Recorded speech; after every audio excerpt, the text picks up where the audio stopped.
Lagi kita lihat surat Yohanes ketiga, pasal pertama, ayat yang kedua. Alkitab berkata, saudaraku yang kekasih, aku berdoa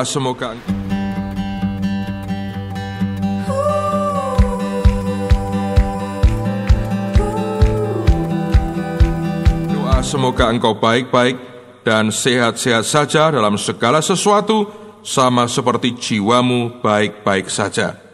Yohanes mendoakan supaya kita berkelimpahan dan dalam keadaan sehat, sebagaimana jiwa kita juga berkelimpahan.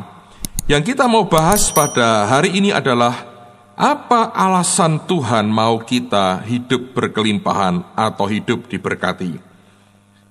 Paling tidak ada beberapa reason, ada beberapa alasan yang bisa kita pelajari dari firman Tuhan, mengapa Tuhan mau kita diberkati. Yang pertama, sederhana sekali, sebab Tuhan itu maha kasih, dan Dia tidak pernah ingin mengabuse atau melecehkan anaknya dalam hal apapun juga. Coba lihat lagi Mazmur 35. Mazmur 35, perhatikan pada ayat yang ke-27. Dikatakan, biarlah bersorak-sorai dan bersukacita orang-orang yang ingin melihat aku dibenarkan. Biarlah mereka tetap berkata, Tuhan itu besar, Dia menginginkan, perhatikan, keselamatan hambanya. Atau dikatakan, which hath pleasure in the prosperity of his servant. Yang senang atau Dia menikmati kelimpahan dari hamba-hambanya. Saya pikir Dia Bapa yang maha baik. Saya ayah dari 3 orang anak. Pernahkah Anda berpikir bahwa saya tidak akan pernah mengizinkan anak-anak saya menikmati semua yang saya miliki? Bagaimana kalau seandainya hari ini saya berkata kepada ketiga anak saya, mulai sekarang, walaupun masih kecil, kamu harus hidup, cari makan sendiri. Papa punya uang, tapi bukan buat kamu. Kamu harus sengsara sendiri, aku tidak akan peduli kamu. Bisakah Anda bayangkan saya sebagai ayah yang tidak sempurna ini berpikir atau berbuat seperti itu? 1-2 orang mungkin berkecualian. Pada umumnya orang tua selalu ingin memberikan yang terbaik kepada anak-anaknya. Jadi kalau Bapak di surga mau memberkati kita, itu bukan pertanyaan yang perlu diributkan. Itu sudah wajar, Dia mau kita diberkati. Oleh karena apa? Dia Tuhan yang maha baik. Itu aja, sederhana. Dan tidak usah kita ini memperdebatkan banyak hal.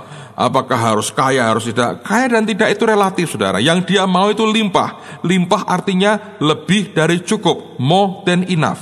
Itu yang Bapak mau berikan karena kasih-Nya. Saya tidak yakin Dia senang melihat kemelaratan kita dan kesusahan kita. Saya nggak yakin itu. Dia mau melihat kita diberkati. Saya sebagai orang tua yang tidak sempurna pun tidak bahagia kalau melihat anak saya sampai kelaparan dan saya tertawa berkata, biarkan dia merasakan susahnya hidup. Tidak pernah saya dalam hati saya berpikir seperti itu. Apalagi Bapa kita yang di surga. Jadi sekali lagi saya mau katakan, jangan curiga dengan Bapakmu yang di surga. Dia tetap Tuhan yang maha baik. Kemiskinan itu bukan sesuatu yang Dia mau banggakan dalam kehidupan kita. Tuhan mau mengasihi kita dengan semua yang ada padanya. Ingat perkataannya kepada si sulung, yang aku punya, kamu punya. Biarlah kita mengerti yang Dia punya, juga kita punya. Dan Tuhan memang mau kita menikmati kebaikan dan kasih-Nya yang luar biasa. Yang kedua, mengapa Tuhan mau kita diberkati? Tuhan tahu bahwa uang itu ternyata penting buat hidup kita di dunia ini. Coba lihat Pengkhotbah pasal yang ke-10. Pengkhotbah pasal 10 ayat 19. Ini saya bacakan firman Tuhan, bukan tulisan saya pribadi. Ini kata Pengkhotbah 10:19. Alkitab berkata, untuk tertawa orang menghidangkan makanan, anggur meriangkan hidup, dan perhatikan, uang memungkinkan semuanya itu. Jadi memang ini kenyataannya. Di dunia ini kita butuh uang. Kalau Anda berkata, oh kita nggak terlalu butuh, kita tidak butuh uang.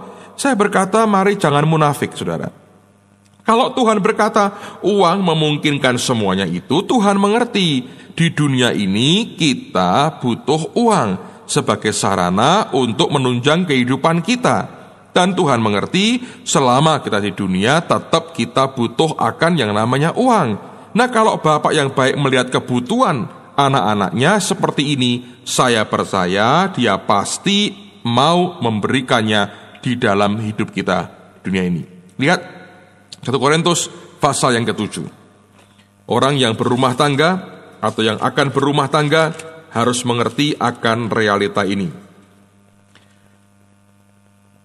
1 Korintus pasal yang ke-7 ayat yang ke-33. Alkitab berkata, orang yang beristri memusatkan perhatiannya pada perkara duniawi, bagaimana ia dapat menyenangkan istrinya. Demikian juga tentunya kepada orang yang bersuami. Nah, apa artinya perkara duniawi? Ya, kebutuhan kita sehari-hari. Saudara mau menikah atau sudah menikah ya, Anda tiap hari merayu istrimu, mengatakan cintamu, lalu berlutut di depannya dengan rayuan yang hebat-hebat, tapi tidak ada nafkahnya, tidak ada gunanya. Dia butuh pakaian, dia butuh segalanya, sedemikian juga kita membutuhkan. Jadi kalau orang berkata, aku nggak butuh uang, menurut saya, 1, dia munafik, 2, dia sudah banyak uangnya. Tapi sebetulnya Tuhan tahu kita butuh materi di dunia ini. Karena itulah wajar sebagai Bapak yang baik, Dia dengan senang hati mau memberkati kita. Jadi kalau saudara diberkati Tuhan, jangan merasa berdosa dengan itu. Itulah kebaikan Tuhan dalam hidupmu. Demikian juga sebaliknya, kalau Anda membutuhkan, datang ke Tuhan. Berkata Tuhan, aku perlu berkat daripadamu, engkau pasti memberkati aku. Nah, kalau engkau kerjakan seperti itu, tentu saya percaya dalam kebaikan Tuhan yang luar biasa, Dia pasti akan memberikan sebagaimana yang kita butuhkan. Itu yang kedua. Yang ketiga, ternyata kalau kita belajar, uang itu ternyata adalah pengeras suara atau amplifier, saudara. Mari kita lihat Pengkhotbah lagi. Kita Pengkhotbah pasal yang ke-9 sekarang. Pengkhotbah pasal yang ke-9.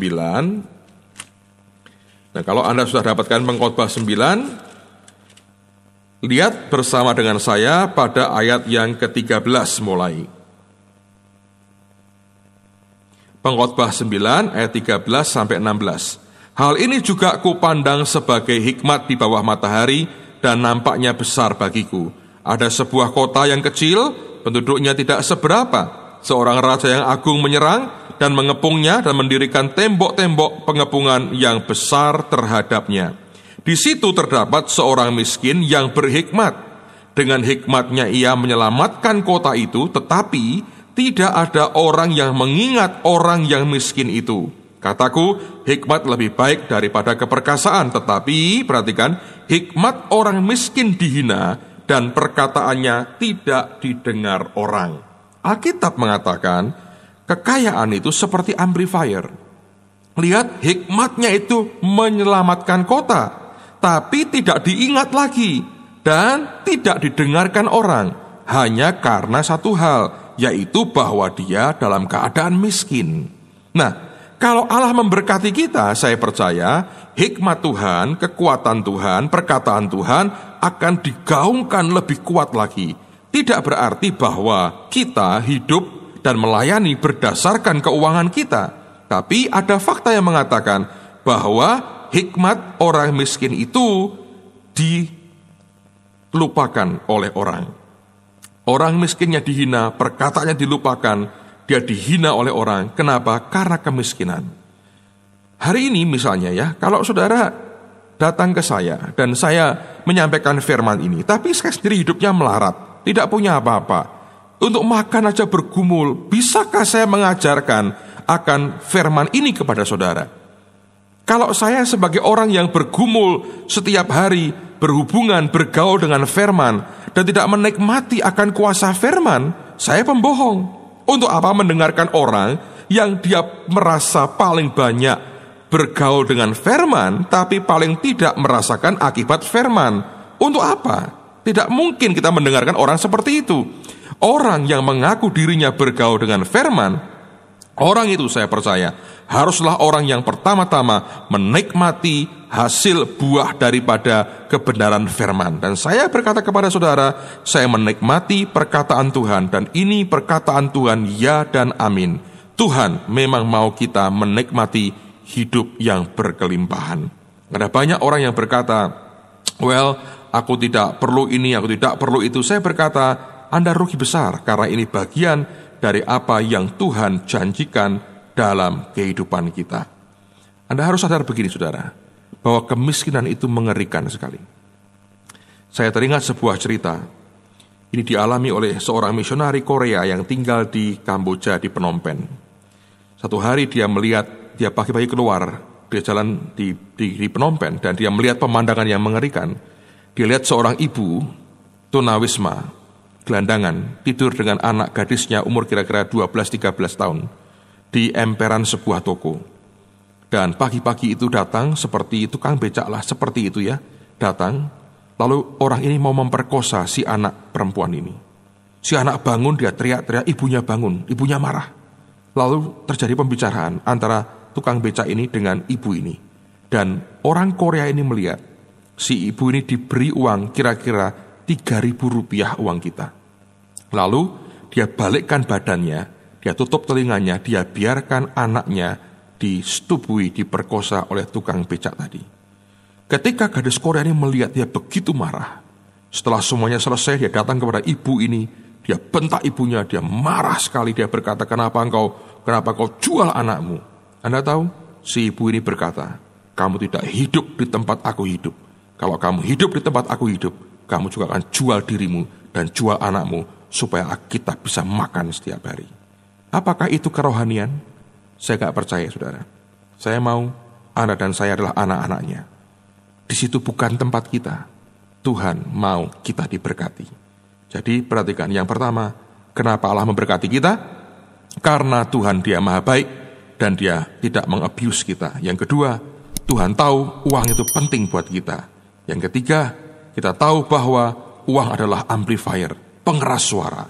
Yang keempat, memang Tuhan mau kita yang pegang uang, dengan tujuan supaya dunia ini lebih baik lagi keadaannya. Amsal 13 ayat 22 berkata begini. Buka dengan saya, Amsal 13 ayat yang ke-22.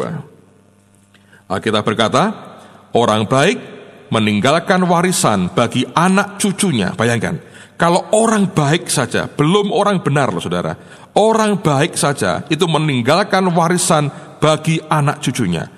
Anda dan saya lebih dari sekedar orang baik.